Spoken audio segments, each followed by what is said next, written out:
Let's see if we can pick up over 100 with just a tune and an intake and an intercooler.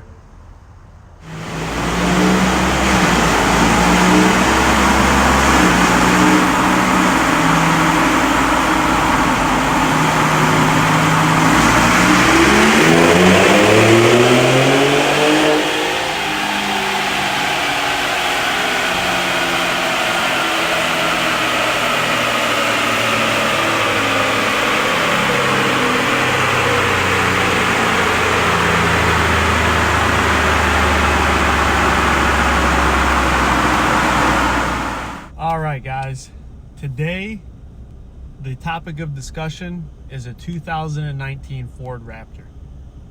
You guys have heard about it. It's got the 3.5 EcoBoost. They don't have a V8 anymore.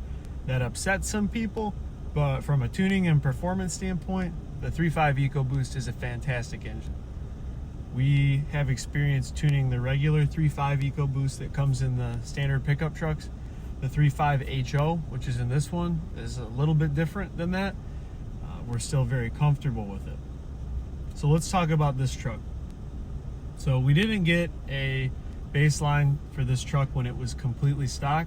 We installed an intercooler and an intake, and then we put it on the dyno. But the stock tune tends to make stock power no matter what. So we still kind of use that as a easy to reference baseline. Now, this particular truck, we baselined 340 wheel horsepower when we first got it up on the dyno, so that's a completely stock tune, and that's about what we expect this truck to make at the wheels. So once we got into it and started doing some tuning, we were able to make 431 wheel horsepower.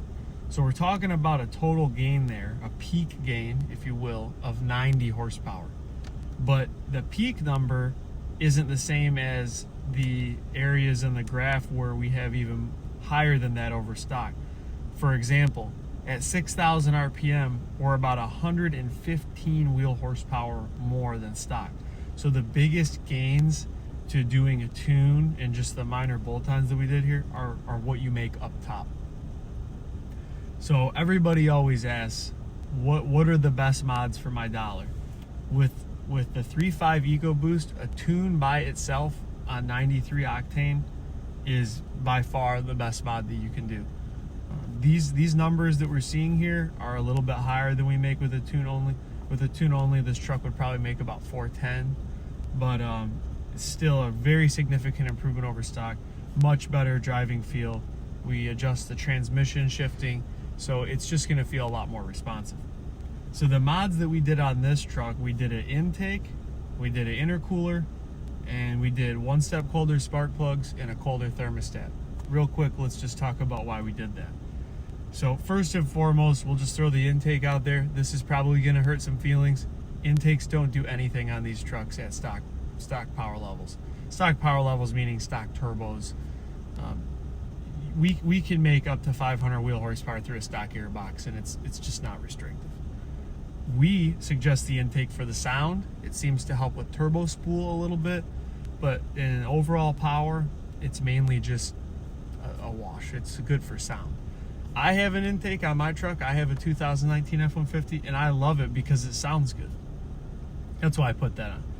The intercooler is a very, very effective and important mod on these trucks, especially in warmer climates. On a cool day like today, a stock intercooler might suffice.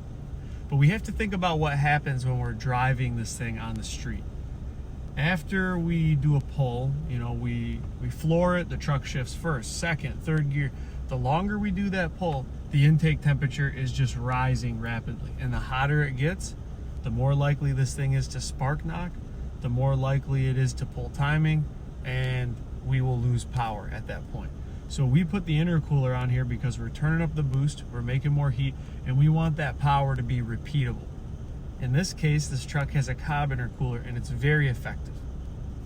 So the other minor mods that we did, the one-step colder spark plugs and the colder thermostat, both help with these temperatures that we were talking about. They do similar things that the intercooler does. Is it reduces the negative effects of heat. The one-step colder spark plugs help us cool off the combustion chamber. They wick heat out of the combustion chamber and reduce the chance of spark knock. And the colder thermostat reduces the cylinder head temperatures. And the cylinder head is where the combustion process happens. So by keeping those temperatures down, we can run more boost, run more timing, and be less likely to deal with spark knock.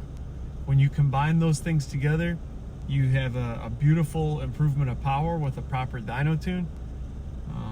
We are a little biased towards our tuning program, but you're really not going to find a better tuning program, especially here in Michigan. The gains that you see here are safe and repeatable, and it's a night and day difference for the truck.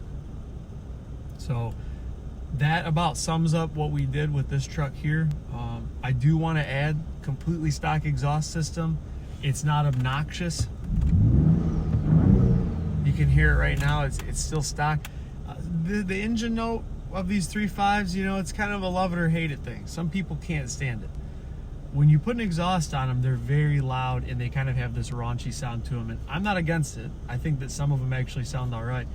But me personally, I think stock exhaust is the best way to go because we could still make fantastic power with them.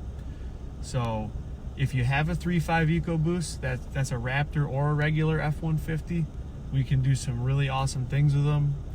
We know that there's a lot of trucks out there. This is Ford country, this is the Motor City, but we can also send you an email too. So if you have questions about that, you'll see some links in the description on how to get a hold of us. Let us know what you want to see in another F-150 video, and we will be coming out with one as soon as we have some more material to go over. So thanks for watching. Please hit the subscribe button if this was helpful, and have a great day.